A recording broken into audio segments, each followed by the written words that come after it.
Back to my channel. ఈరోజు ఏం జరగబోతుందో తెలుసుకుందామా? ఇక ఎపిసోడ్లోకి వెళ్ళిపోతే కార్తీక్ దీప ఇప్పుడు నీకు ఎలా ఉంది అని అంటాడు. ఇక దీప నాకు బాగానే ఉంది బావా, ఇప్పుడు నేను బాగానే ఉన్నాను, కడుపులోని బిడ్డ కూడా బాగానే ఉందా అని వెనకాలనే ఒకసారిగా దీప బావా అని వెనకాలనే మర్చిపోయాను, ఆ బిడ్డ ఇక ఉండదు కదా అని చెప్పేసి అంటూ ఉంటే అప్పుడే హారిక అలాగే ఇంకొక డాక్టర్ ఆ రూమ్లోకి వస్తారు. రాగాలనే వాళ్ళని చూసిన కార్తీక్ గుడ్ మార్నింగ్ డాక్టర్ అని వెనకాలనే హాయ్ కార్తీక్, దీప ఎలా ఉంది ఇప్పుడు నీకు అని వెనకాలనే ఇక దీప నాకు ఇప్పుడు బాగానే ఉంది అని అంటూ ఉంటుంది. దాంతో కార్తీక్ డాక్టర్ ఆ డాక్టరు ఆ కార్తీక్ దీపకి అలాగే సుమిత్ర గారికి బోన్ మ్యారో ట్రాన్స్ప్లాంట్ చేసేది ఈ మేడమే, ఈమె ఇందులో చాలా స్పెషలిస్టు, అందుకే ఆమెని పిలిపించాను, అలాగే రేపే ఆపరేషన్ కూడా అని వెనకాలనే ఒక్కసారిగా కార్తీక్ అలాగే దీప చాలా సంతోషపడతారు. ఇక అక్కడున్న డాక్టర్ అయితే చూడండి, మీరు అన్నీ ఆలోచించే ఈ డెసిషన్ తీసుకున్నారు కదా, మీరు తీసుకున్న డెసిషన్ వల్ల కడుపులోని బిడ్డ ప్రాణాలు పోయే అవకాశం ఉంది, ఈ విషయం మీకు తెలుసు కదా, తెలుసు, ఆల్రెడీ ఆ విషయం తెలుసుకునే వాళ్ళు కన్ఫర్మ్ చేసి చెప్పారు అని హారిక అంటుంది. ఇక దీప కూడా అవునని అంటూ ఉంటుంది. ఇంతలోకి అప్పుడే శ్రీధర్ అక్కడికి వస్తాడు. శ్రీధర్ని చూసిన దీప కార్తీక్ షాక్ అయిపోతారు. ఇక శ్రీధర్ అయితే డాక్టర్ నా కోడలు ఏ ప్రమాదం లేదు కదా, నా కడుపులోని బిడ్డని ఎలా నా కోడలి కడుపులోని బిడ్డని ఎలా అయినా మీరు బ్రతికించాలి, ఆ బిడ్డ మీద మేము ఎన్నో ఆశలు పెట్టుకున్నాం, ట్రీట్మెంట్ బాగా చేయండి అని అంటూ ఉంటే అదేంటి బిడ్డని వద్దనుకునే కదా ట్రీట్మెంట్ మొదలు పెట్టమంది, మళ్ళీ ఇప్పుడు మీరు బిడ్డ కావాలి అంటున్నారేంటి అని డాక్టర్ అంటుంది. ఒక్కసారిగా శ్రీధర్ బిడ్డని కాదనుకోవడం ఏంటి అని వెనకాలనే ఇక హారిక అదేం లేదులేండి, అంటే ఈ ట్రీట్మెంట్ స్టార్ట్ చేయడము అంటే కడుపులోని బిడ్డ ప్రాణాలతో ఉండదు అని ఉద్దేశం, అంటే ఈ ట్రీట్మెంట్లో దీప లేదంటే బిడ్డ ఇద్దరిలో ఒకరికి మాత్రమే బ్రతికే ఛాన్స్ ఉంది, ఆ విషయం గురించి డాక్టర్ అలా అన్నారు అంతే అని వెనకాలనే ఇక శ్రీధర్ డాక్టర్ మీరేం చేస్తారో నాకు తెలీదు, నా కోడలు అలాగే నా కోడలి కడుపులోని బిడ్డ ఏ ప్రమాదం జరగకూడదు అని వెనకాలనే ఇక ఆ పక్కనున్న డాక్టర్ ఏమో విచిత్రంగా ఏం జరుగుతుంది ఇక్కడ అని అంటూ ఉంటే ఇక కార్తీక్ మాస్టరు ముందు మీరు నాతో పాటు పదండి, పదండి మాస్టరు అంటూ శ్రీధర్ని అయితే బయటకి తీసుకెళ్తాడు. ఇక హారిక ఈ ట్రీట్మెంట్ ఆపరేషన్ అయ్యేలోపు ఎన్ని సమస్యలు వస్తాయో, ఎన్నిటిని నేను ఫేస్ చేయాల్సి వస్తుందో అని చెప్పేసి హారిక అనుకుంటూ ఉంటే పక్కనున్న డాక్టర్ హారిక అసలు ఇక్కడ ఏం జరుగుతుంది, దీపక్ కడుపులోని బిడ్డ ఈ ఆపరేషన్ ద్వారా చనిపోతుంది కదా, మరి ఆయన ఏంటి అలా మాట్లాడుతున్నారు డాక్టర్, అంటే వాళ్ళెవరికి కన్ఫామ్గా ఏం జరుగుతుందో తెలీదు, బిడ్డ సేవ్ అయ్యే అవకాశం ఉందేమోనని అలా మాట్లాడుతున్నారు అంతే అని చెప్పేసి హారిక అయితే ఇక డాక్టర్తో మాట్లాడుతూ అక్కడి నుంచి తీసుకుని వెళ్ళిపోతుంది.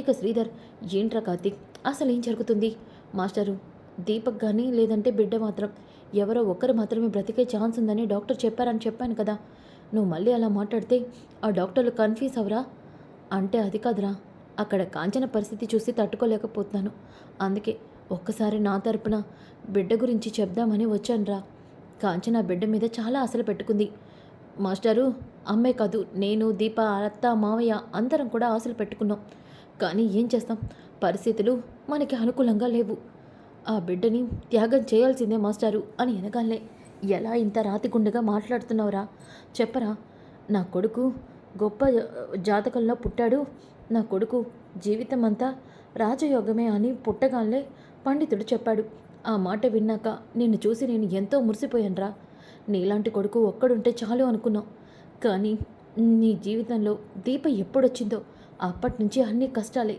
కనీసం పుట్టిన బిడ్డ ద్వారైనా నీ జీవితం మారుతుంది అనుకుంటే ఆ బిడ్డ కూడా ఈ భూమి మీదకి రావట్లేదు, ఏంట్రా ఇదంతా, అసలు నువ్వు నా మేనకోడలనే పెళ్లి చేసుకుని ఉంటే ఈరోజు నీకు ఈ పరిస్థితి వచ్చేది కాదు కదరా అని వెనకాలనే అప్పుడే అక్కడికి దశరథ వస్తాడు. ఇక దశరథ బావా ఎవరు చెప్పారు నా కూతుర్ని నీ కొడుకు పెళ్లి చేసుకోలేదని, వాడు పెళ్లి చేసుకుంది నా కూతుర్నే అని వెనకాలనే ఒక్కసారిగా కార్తీక్ శ్రీధర్ షాక్ అయిపోతారు.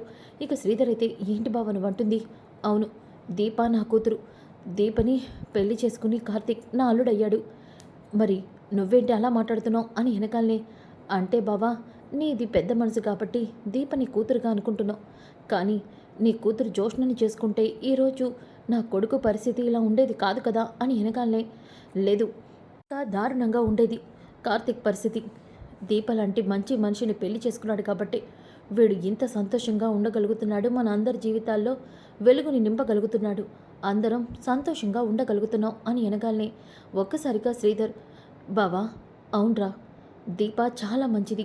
తన కోసం అంటూ ఏదీ ఆలోచించదు. అందరి సంతోషం కోసమే చూస్తుంది. అలాగే కార్తీక్ కూడా అంతే. వాళ్ళిద్దరి జంట అన్యోన్యమైనది. అవును, ఈ ప్రపంచంలో వీళ్ళకన్నా గొప్ప దంపతులు, గొప్ప బిడ్డలు ఎవరికి ఉండరు శ్రీధర్ అని వెనకాలనే శ్రీధర్ ఒక్కసారిగా, అవును బావా, నువ్వు చెప్పింది నిజమే. నేనే వాళ్ళ పరిస్థితిని చూసి బిడ్డకేమైనా అవుతుందని బాధతో అలా మాట్లాడాను. కార్తీక్, జాగ్రత్తరా. మీ అమ్మ ఒక్కరితే ఇంటి దగ్గర వెయిట్ చేస్తూ ఉంటుంది. నేను వెళ్తున్నాను అని శ్రీధర్ వెళ్ళిపోతాడు. ఇక కార్తీక్, మావయ్య, ఎందుకు ఇలా టెన్షన్ తెప్పిస్తావు? నువ్వు మాట్లాడే ప్రతి మాట వింటుండే నాకు టెన్షన్ వస్తుంది. ఎక్కడ ఆవేశంతో నువ్వు నిజం చెప్పేస్తావా అని. కార్తీక్, నేను నిజం ఎందుకు చెప్తానురా? చెప్పనులే. నా కూతురు మీద ఒట్టేశాను కదా. సరే, అత్త ఎలా ఉంది? మీ అత్తకేరా తన కూతురు తనని బ్రతికించేస్తుందని ధైర్యంగానే ఉంది. కానీ ఇక్కడ నేనే నా కూతురికి, నా కూతురి కడుపులో బిడ్డకి ఏమవుతుందననే దిగులుతో ఉన్నాను. మామయ్య, ఒక త్యాగం చేస్తేనే ఇంకొక మనిషి బ్రతుకుతారని తెలిసాక ఇక ఆలోచించడం మానేసి అని అంటూ ఉంటే, డాక్టర్ దీపన్ చెకప్ చేశారా? చేశారు. అలాగే ఆపరేషన్ చేసే డాక్టర్ వేరంట. ఆ స్పెషలిస్ట్ని కూడా హారిక గారు తెప్పించారు. రేపే ఆపరేషన్ అని చెప్పారు. నాకు తెలిసి అతని ఈరోజు హాస్పిటల్లో జాయిన్ అవ్వమని చెప్తారు అని కార్తీక్ అంటూ ఉంటే అప్పుడే హారిక అక్కడికి వస్తుంది. కార్తీక్, నువ్వు చెప్పింది నిజమే. దశరథ్ గారు, సుమిత్ర గారిని ఈరోజే హాస్పిటల్లో జాయిన్ చేయించండి అని వెనకాలని ఇక దశరథ, సరే డాక్టర్ అని చెప్పేసి ఇక దీపం చూసి నేను వెళ్తాను అని చెప్పేసి దశరథ్ అయితే అంటాడు. ఇక దశరథ లోపలికైతే వెళ్తాడు. ఇంతలోకి ఒక పక్కన జోష్న హాస్పిటల్కి అయితే వస్తుంది. డాక్టర్, నేను చెప్పిన రిపోర్ట్స్ ఏవి అని వెనకాలనే, మేడం ఇదిగోండి మీరు చెప్పిన రిపోర్ట్స్ అని వెనకాలనే ఒక్కసారిగా ఇక జోష్న రిపోర్ట్స్లో ఏమొచ్చింది అని అడుగుతుంది. ఇక ఆ రిపోర్ట్స్ పాజిటివ్ మేడం అని వెనకాలనే జోష్న ఒక్కసారిగా షాక్ అయిపోతుంది. ఇక ఆ రిపోర్ట్స్ తీసుకొని జోష్న, దాసు, ఈరోజు నువ్వు నాకు నిజం చెప్పి తీరాల్సిందే అని చెప్పేసి జోష్న అయితే ఇక ఆ రిపోర్ట్స్ని తీసుకొని దాసు దగ్గరికి వెళ్తుంది. ఇక దాసు ఒక ప్లేస్లో వెయిట్ చేస్తూ ఉంటే జోష్న అక్కడికి వస్తుంది. ఏంటమ్మా, ఎన్నిసార్లు చెప్పాలి నన్ను పదే పదే కలవద్దని? ఎన్నిసార్లు చెప్పినా నా మాట వినవా నువ్వు అని అంటూ ఉంటే అప్పుడే దశరథ కూడా కారులో వస్తూ ఉంటాడు. జోష్న దాసు రోడ్డు మీద మాట్లాడుకోవడం చూసి, దాసేంటి జోష్నతో మాట్లాడుతున్నాడు? జోష్న దాసుని ఏదో మాట్లాడడానికే పిలిపించుంటుంది. దీప గురించి అయ్యుంటుందా? వాళ్ళేం మాట్లాడుకుంటున్నారో వినాలి అని చెప్పేసి దశరథ కారు దిగి ఇక జోష్న అలాగే దాసు మాట్లాడుకున్న మాటల్ని కారు వెనుక నుంచుని దొంగచాటుగా వింటూ ఉంటాడు. ఇక దాసు, ఏంటమ్మా అడుగుతుంటే మాట్లాడవేంటి అని వినగానే ఇక జోష్న ఒక్కసారిగా రిపోర్ట్స్ తీసుకొని, డాడ్, నాన్న, ఈ రిపోర్ట్స్ ఏంటో తెలుసా? నాకెలా తెలుస్తుందమ్మా? తీసుకొచ్చింది నువ్వైతే. చెప్తాను నాన్న.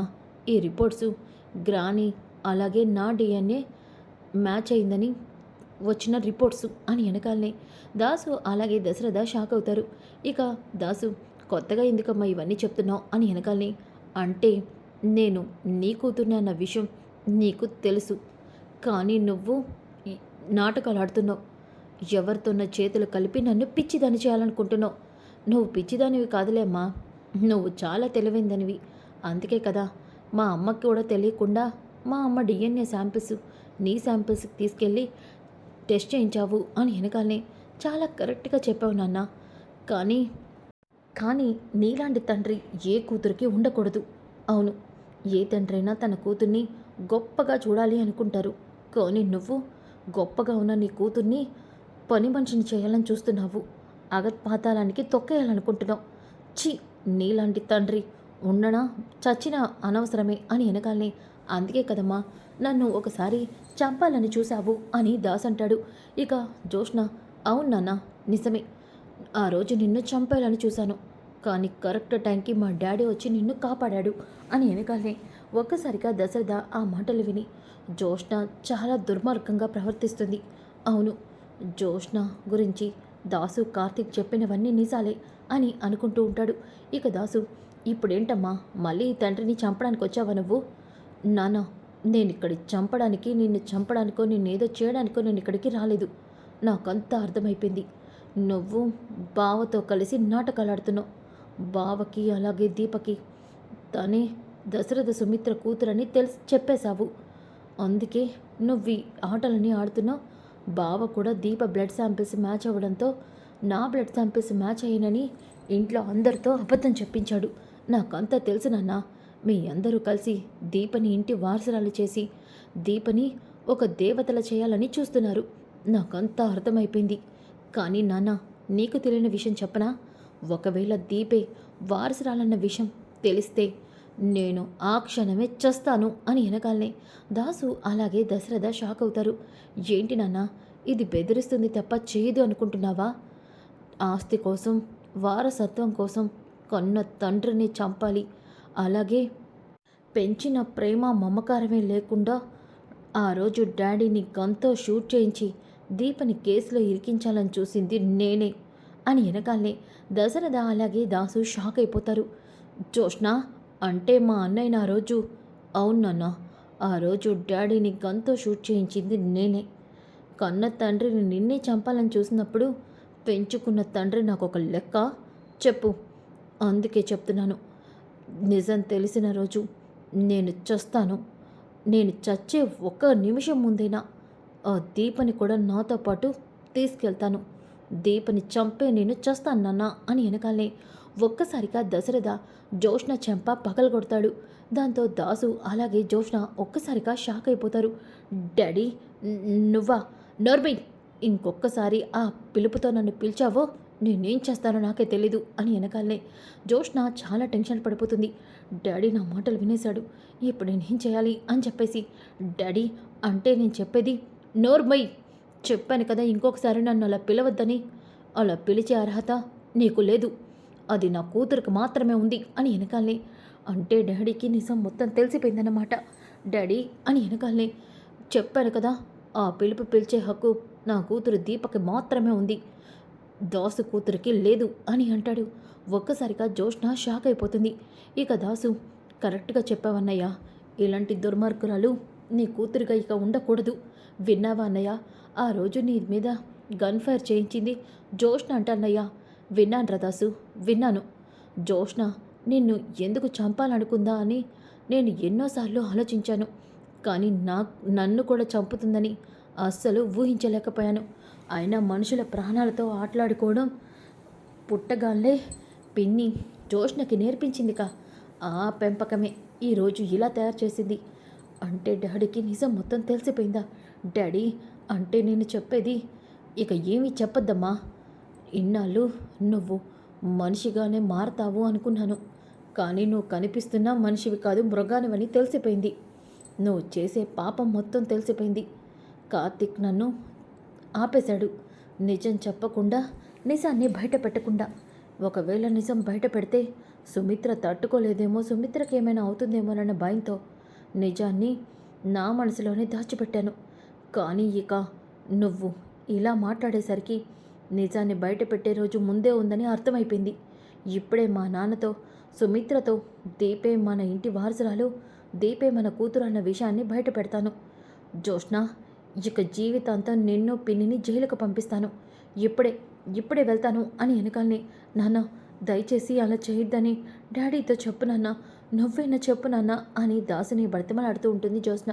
ఇక దాసు, ఇంకా నేను ఏం చెప్పాలమ్మా, మా అన్నయ్య చెప్పిందే నిజం. నువ్వు మారతావని ఇప్పటి వరకు ఎదురు చూశాను, కానీ నువ్వు మారవని అర్థమైపోయింది. అన్నయ్య, ఇంకా ఏంటి అలా చూస్తున్నావు?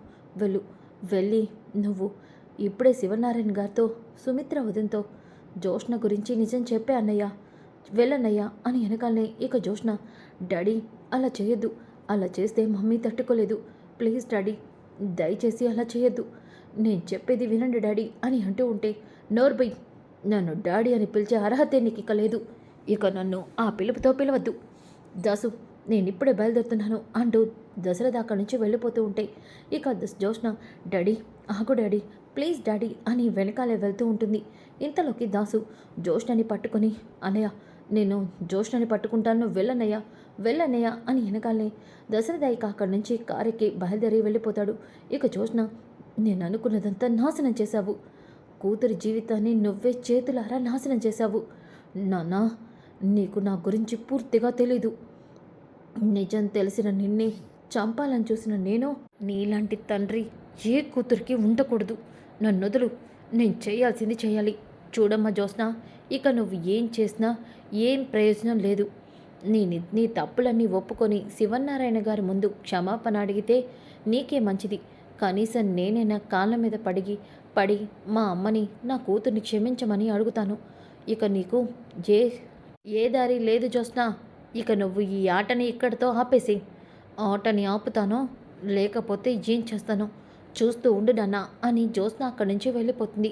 ఇక దాసు జ్యోత్స్నని చూస్తూ ఉంటే నాకేదో భయంగా ఉంది. జ్యోత్స్న దశరథ్ అన్నయ్యని ఏమైనా చేస్తుందా? లేదు. ఈ విషయం వెంటనే కార్తీక్తో చెప్పాలి.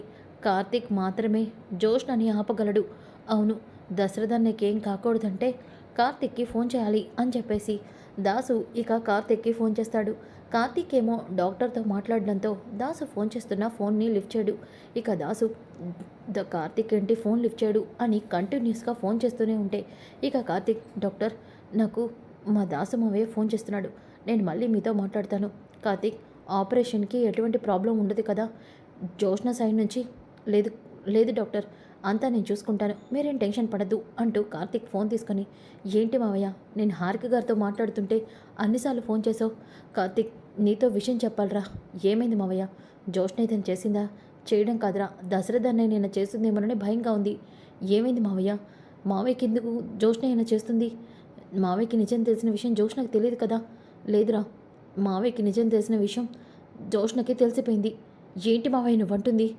అలా జరిగితే జ్యోత్స్న ఎంత డేంజరస్గా ఉంటుందో నీకు తెలీదా? తెలుసురా, కానీ ఎందుకు మావయ్య ఆవేశపడ్డాడు? ఏం లేదురా, జ్యోత్స్న నేను మాట్లాడుకుంటుంటే జ్యోత్స్న మాటల్ని అన్నయ్య విన్నాడు. ఆవేశంతో అన్నయ్య దీపని చంపుతానని జ్యోత్స్న అనడంతో జ్యోత్స్నది ముందు నిజాన్ని బయటపెట్టాడు. అలాగే ఈ నిజాన్ని సుమిత్ర వదినతో శివనారాయణ గారితో కూడా చెప్తానన్నాడు. అన్నయ్యకి నేనెంత చెప్పినా అన్నయ్య నిజం చెప్పడానికి బయలుదేరాడు. జ్యోత్స్న కూడా అన్నయ్యని ఆపడానికి వెళ్ళింది. నాకేదో భయంగా ఉందిరా. జ్యోత్స్న అనుకుంటే తను ఎవరినైనా ఏదైనా చేస్తుంది. దశరథ్ అన్నయ్యని ఏమైనా చేస్తుందేమోనని భయంగా ఉంది నాకు. మామయ్య, నువ్వేం టెన్షన్ పడద్దు, నువ్వు అర్జెంటుగా ఇంటికి వెళ్ళు. నేను మామయ్యకి ఫోన్ చేసి మావయ్యని ఇంటికి వెళ్లకుండా ఆపుతాను. అలాగే నువ్వు జ్యోత్స్నని గమనించు, వెళ్ళు అని చెప్పేసి కార్తీక్ కాల్ కట్ చేస్తాడు. ఇంతలోకి దీప, ఏమైంది బావా అలా ఉన్నావేంటి? ఇప్పుడు దీపకి విషయం చెప్తే దీప కంగారు పడుతుంది. ఇలాంటి టైంలో దీప టెన్షన్ పడకూడదు అని చెప్పేసి కార్తీక్, దీప ఏం లేదు, నువ్వు ముందు లోపలికి వెళ్ళు అని చెప్పేసి కార్తీక్ ఫోన్ తీసుకొని దశరథకి కాల్ చేస్తాడు. ఇక దశరథ కారు నడుపుతూ కార్తీక్ ఫోన్ చేయడం చూస్తాడు. వీడేంటి ఇప్పుడు ఫోన్ చేస్తున్నాడు? వీడు ఫోన్ చేసినా నేను లిఫ్ట్ చేయకూడదు. వీడు నిజం చెప్పకుండా ఆపమని చెప్పడానికే నాకు కాల్ చేస్తున్నాడు. కానీ నేను ఈరోజు నిజం చెప్పి తీరాల్సిందే అని దశరథ కార్తో వెళ్తూ ఉంటే ఇక కార్తీక్ అయితే కంటిన్యూస్గా దశరథకి కాల్ చేస్తూనే ఉంటాడు. మావయ్య ఫోన్ లిఫ్ట్ చేయట్లేదు, ఖచ్చితంగా జ్యోత్స్న ఏదైనా చేస్తుంది చెప్పేసి కార్తీక్ ఇంకెవరికో ఫోన్ చేసి ఇక కార్తీక్ బైక్ వేసుకొని బయలుదేరుతాడు. ఇంతలోకి జ్యోత్స్న కూడా రౌడీలకి ఫోన్ చేస్తుంది. చూడండి, మా డాడీ ఇప్పుడు ఇంటి దగ్గరికి వస్తున్నాడు. ఎట్టి పరిస్థితిలోనూ మా డాడీ ఇంట్లోకి వెళ్ళకూడదు. చెప్పింది కూడా గుర్తుంది కదా? మా డాడీ ప్రాణాలు తీసేయండి, నాకు సంబంధం లేదు, కానీ నేను అనుకున్నది జరగాలి అని అంటుంది. మేడం, అలాగే మీరు చెప్పినట్టే చేస్తాం అని ఆ రౌడీలైతే దశరథ ఇంటి ముందే నుంచొని ఉంటారు. ఇంకా ఒక పక్కన దశరథ అయితే చాలా ఆవేశంగా కారులో వస్తూ ఉంటాడు. ఇంతలోకి అప్పుడే దశరథ కారు ఎదురుగా ఏదో కారు వచ్చి ఆగుతుంది. ఒక్కసారిగా దశరథ సడన్ బ్రేక్ వేస్తాడు. ఇక జ్యోత్స్న అయితే ఇంటికి వస్తుంది. రాగానే ఆ రౌడీలతో, మా డాడీ వచ్చాడా? లేదు మేడం, ఇప్పటి వరకు రాలేదు. ఏంటి, డాడీ ఇప్పటి వరకు రాలేదా? ఇదేంటి, నేను ఇప్పుడే వచ్చేసానే, మరి డాడీ ఇంకా రాకపోవడం ఏంటి? అసలు లోపల ఏం జరుగుతుందో నేను చూడాలి అని జ్యోత్స్న లోపలికి వెళ్తుంది. అప్పుడే దాసు కూడా అక్కడికి వస్తాడు. ఇక ఆ రౌడీని చూస్తాడు. అంటే జ్యోత్స్న దశరథ అన్నయ్య కోసం ఆల్రెడీ రౌడీల్ని పెట్టించేసిందనమాట అని చెప్పేసి దాసు ఇక ఆ రౌడీలకి కనబడకుండా వెనక నుంచి లోపలికైతే వెళ్తాడు. ఇక దశరథ్ అయితే, ఎవర్రా నిన్న నాపమంది అని చెప్పేసి కాశీ మీద అరుస్తూ ఉంటే, మావయ్య, నేనే కాశీని నిన్ను ఆపడానికి కారు అడ్డు పెట్టమని చెప్పాను అని వెనకాలనే, ఎందుకు నన్ను ఆపుతున్నావు? జ్యోత్స్న అక్కడ ఏం చేస్తుందో నీకు తెలుసా? నువ్వేం చేస్తున్నావు నీకు అర్థమవుతుందా మావయ్య? ఏంట్రా, నేనేం చేస్తున్నానేంటి? నీకు కనీసం కొంచెమైనా ఆలోచన ఉందా? అంటే నీ కూతురికి నువ్వు దూరం అయిపోవాలని చూస్తున్నావా? చెప్పు మావయ్య, అనసూయ గారు అన్న మాటని నిజం చేస్తున్నావా? ఏంట్రా నువ్వంటుంది? అనసూయ గారు అన్నారు కదా, మీ అమ్మ నాన్న ఎవరో నీకు శాశ్వతంగా కనిపించకూడదు, ఒకవేళ తెలిస్తే వాళ్ళిద్దరూ నీకు దూరం అయిపోతారే అంది. ఆ మాటని నిజం చేయాలనుకుంటున్నావా? కార్తీక్, అవును మావయ్య, ఒక పక్కన నిజం తెలిసాక అత్త ఇలాంటి పరిస్థితిలో ఉంది. దాని నుంచి బయటపడేయడానికి దీప కడుపులోని బిడ్డని కూడా వదులుకోవాలనుకుంటుంది. ఇప్పుడేమో నువ్వు ఏకంగా జోష్న గురించి నిజం చెప్పి జోష్న చేతిలో ప్రాణాలు పోగొట్టుకోవాలనుకుంటున్నావా కార్తీక్? అవును మావయ్య. జోష్న గురించి ఒక్కసారి నువ్వు నిజం బయట పెడితే జోష్న అనుకున్నది చేస్తుంది మావయ్య. జోష్న ఇప్పుడు నీ కోసం ఇంటి ముందు రౌడీలు పెట్టింది. ఏ టైంకైనా నిన్ను ఆ ఇంటికి వస్తే నిన్ను చంపించడానికి. ఇదంతా తెలుసుకోకుండా నువ్వు ఆవేశంగా బయలుదేరావు. అక్కడ ఇంట్లో ఉన్న అత్తకి కానీ తాతకి కానీ ఏదైనా అయితే అప్పుడు నువ్వేం చేస్తావు అని వెనకాలనే కార్తీక్. అది కదరా, దీపని జోష్న ఏం చేయలేదు మావయ్య. దీప పక్కన నేనుండగా కనీసం దీప జోలికి కూడా జోష్న వెళ్ళలేదు. అవును మావయ్య, దీపని నేను చూసుకుంటాను. అది కాదురా మావయ్య, చెప్తున్నాను కదా అని చెప్పేసి దశరథని ఇక కార్తీక్ సైలెంట్ చేస్తాడు. సో ఫ్రెండ్స్, అప్కమింగ్ ఎపిసోడ్స్ చాలా ఇంట్రెస్టింగ్గా ఉంటాయి. డోంట్ మిస్ ఈ వీడియో నచ్చితే లైక్ చేయండి, షేర్ చేయండి. Thanks for watching. Back to my channel. ఈరోజు ఏం జరగబోతుందో తెలుసుకుందామా?